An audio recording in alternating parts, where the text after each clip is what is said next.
¿Es la esquizofrenia una enfermedad mental o en cierta manera es una enfermedad biológica, un concepto revolucionario? ¿O es una enfermedad de la mente que en líneas generales no está al alcance de la mano como se había pensado hasta ahora? A finales del siglo XIX, se presentó por primera vez en una conferencia sobre salud mental un nuevo concepto sobre la demencia. Enfermedad conocida por aquel entonces como esquizofrenia.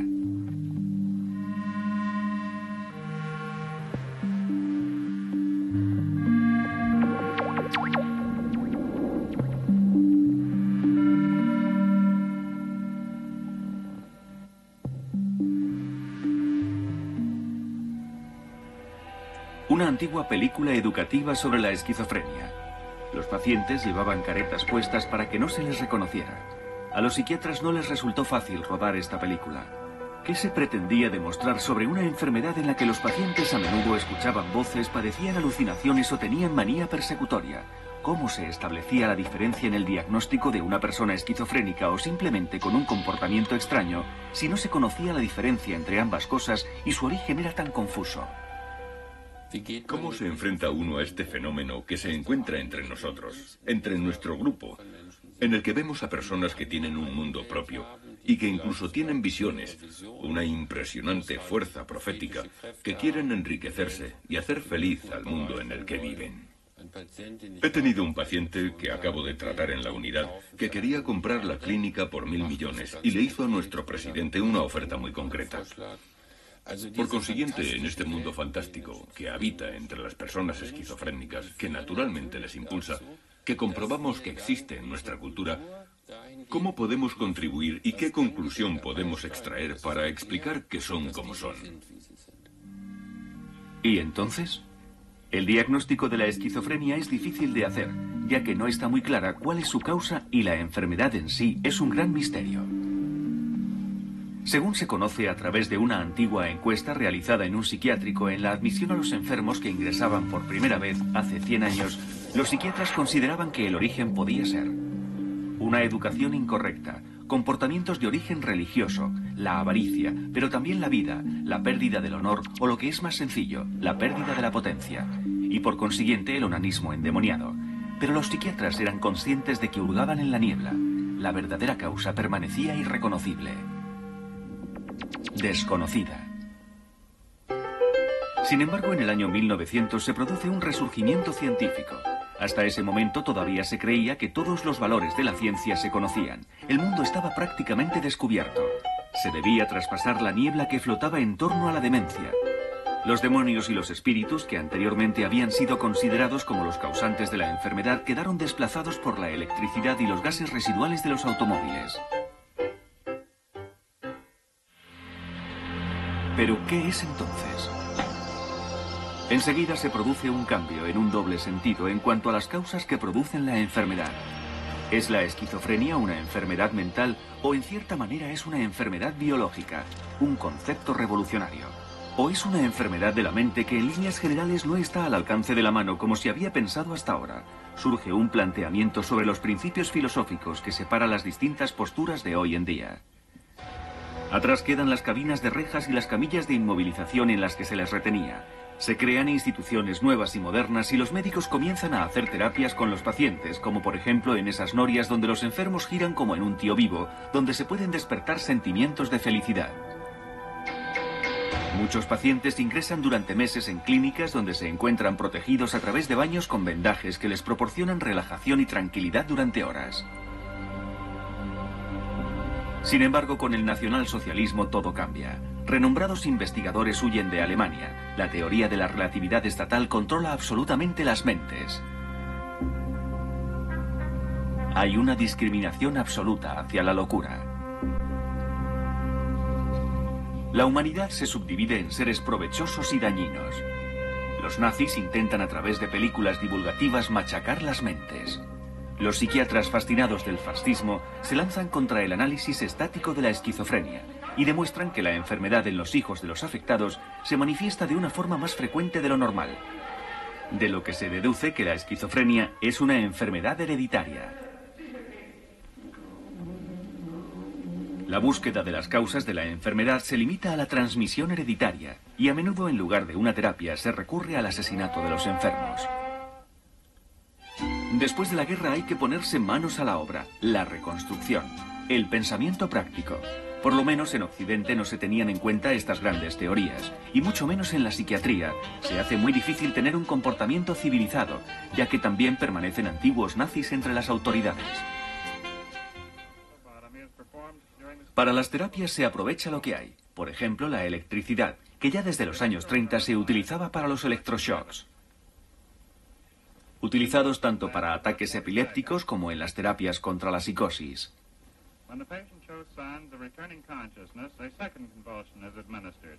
También los electroshocks se utilizaban parcialmente para los preparativos y a continuación las operaciones de cerebro, las lobotomías.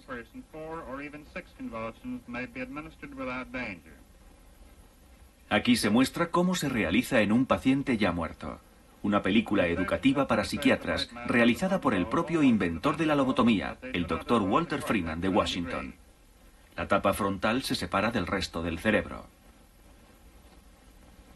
El doctor destaca lo fácil y rápida que resulta hacer esta operación. Solo se necesita habilidad artesanal y un piolet, que se introducirá hasta el cerebro a través de los ojos. Hasta ese momento se creía que a los esquizofrénicos había que arrestarles, ya que no se les podía hacer responsables de la fantasía y la creatividad de su cerebro. Con esta operación se separaban las conexiones de las partes afectadas del resto del cerebro. Que los psiquiatras tuvieran plena seguridad en cuanto a la causa de la enfermedad llevó a una de las terapias más graves que dio lugar a personas emocionalmente deshechas.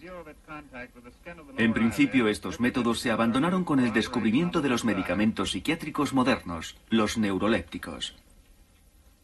Se produce una desconexión de todos los córtex frontales y por lo tanto del dominio del cerebro, muy importantes en la posesión de la fantasía y la creatividad.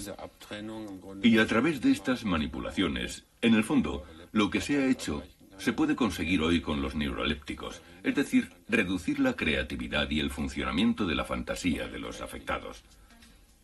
Los neurolépticos tienen gran éxito de ventas, como se demuestra en el mercado durante los años 60.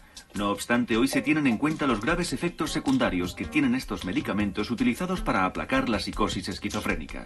¿Se han ocultado con estos medicamentos, al menos de una forma indirecta, las causas de la esquizofrenia? Hoy podemos realizar tratamientos muy suaves. Podemos hacer tratamientos con los llamados nuevos y atípicos neurolépticos. Estos medicamentos aumentan las sensaciones vitales y mejoran considerablemente la calidad de vida de los afectados. ¿Qué significa la psicosis? Como terapeuta, ¿cuál es la terapia óptima? ¿Una terapia posible con los neurolépticos o una terapia libre? Eso forma parte del futuro y no sabemos si de un futuro más o menos lejano. Sin embargo, es indudable que los medicamentos han revolucionado la psiquiatría. A muchos pacientes se les puede dar el alta y pueden volver a casa, porque con una pequeña modificación en la química del cerebro se reconduce su psicosis. En lugar de alborotar, ingresan en las instituciones donde permanecen tranquilos. Aún así, la tranquilidad dura poco.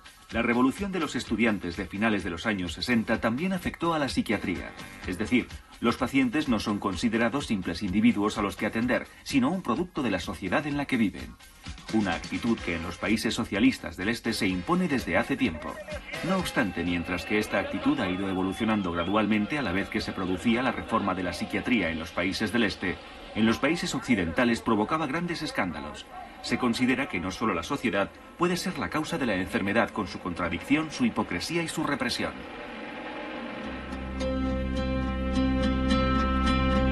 El punto culminante de esta opinión lo encontramos en Heidelberg, en el colectivo de pacientes socialista. Al aceptar que el enfermo de esquizofrenia especialmente sensible se encuentra afectado por la injusticia y la contradicción de la sociedad, este se convierte en un revolucionario.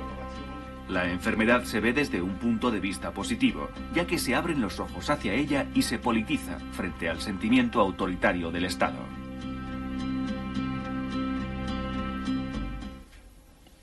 De esta forma, esta actitud queda hoy desestimada. Pero yo creo que también tenemos que tener en cuenta que hoy vivimos en la era de la proscripción de la enfermedad psíquica, también en la era de la proscripción de la psiquiatría. En 1968 todo cambió. En esta época existía una glorificación de la psiquiatría y de la enfermedad mental, pero de ningún modo se producía en toda la psiquiatría, sino que definía la reforma psiquiátrica que ya se había magnificado. Hoy en día el péndulo se encuentra ligeramente desviado en sentido contrario. Quizá tenga algo que ver en esto que hoy la causa de la esquizofrenia se vuelve a buscar más en el aspecto biológico. El cerebro se encuentra en el núcleo de la investigación, al mismo tiempo que se encuentra una solución a la antigua contradicción entre el origen psíquico-mental y el origen orgánico-biológico de la enfermedad. Como ya se sabe, el cerebro como órgano representa nuestra psique, y con la enfermedad se altera. De eso está convencido el profesor Bogert, de la Clínica Psiquiátrica de la Universidad de Magdeburg. Nuestra personalidad está en nuestro cerebro. La esquizofrenia es un trastorno patológico de nuestro cerebro. Podemos encontrar muchos aspectos diferentes de complicados modelos de alteraciones del cerebro. Un cerebro humano reducido por deshidratación conservado en parafina. Los cerebros que aquí se examinan proceden de pacientes esquizofrénicos fallecidos. Se han cortado en pequeñas rodajas para observarlos a través del microscopio. Aproximadamente una tercera parte del cerebro posee diferencias más o menos considerables con respecto a un cerebro no afectado por la esquizofrenia. Aquí tenemos un área muy importante en el lóbulo de la sien, que es fundamental para el control emocional, para la configuración de la memoria y para procesos mentales superiores, como la formación del hipocampo con tejidos no adyacentes. Así parece normal en cuanto al tamaño se refiere. Cuando observamos aquí a un paciente que ha sido diagnosticado con esquizofrenia, podemos apreciar marcadas diferencias. Las áreas están mínimamente trazadas, lo que, según hemos visto antes, se aprecia claramente.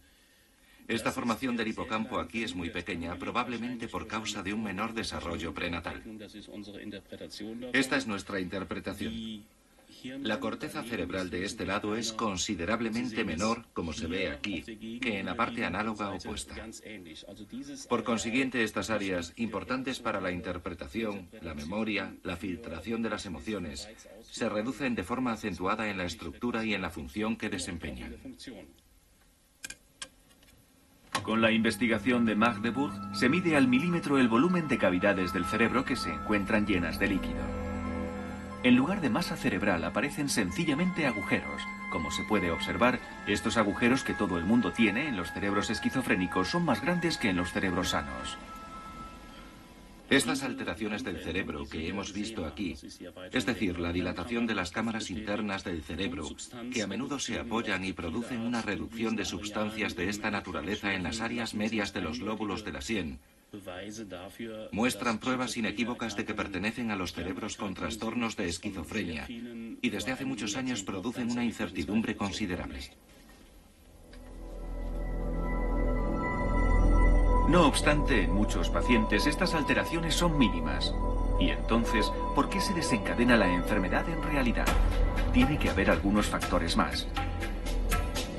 Por el momento se cree que lo más importante es la transmisión hereditaria, es decir, los genes.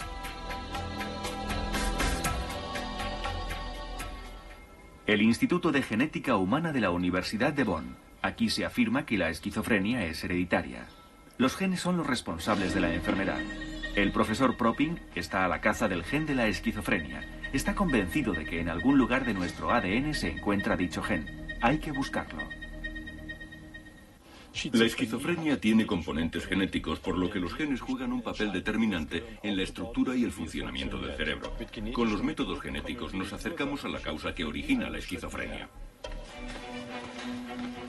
Prácticamente a diario se hacen análisis de sangre donada por los enfermos de esquizofrenia. Las pruebas se analizan genéticamente y se comparan con la analítica de una sangre sana. La sospecha de que debe haber una diferencia entre ellas procede de un antiguo estudio realizado a los familiares de los pacientes. Se ha demostrado que los familiares directos de los pacientes, es decir, hermanos o hijos, tienen un riesgo aproximado del 10% de desarrollar la esquizofrenia en el transcurso de su vida. Este porcentaje es más considerable que la tasa de enfermedad en cuanto a la densidad de población media, que se encuentra en un 1% aproximadamente. Esta conexión estadística demuestra que con plena seguridad la genética tiene algo que ver y que la transmisión hereditaria juega un papel importante. Tiene que haber un gen que produce la esquizofrenia. No obstante, una vez que esto se ha detectado,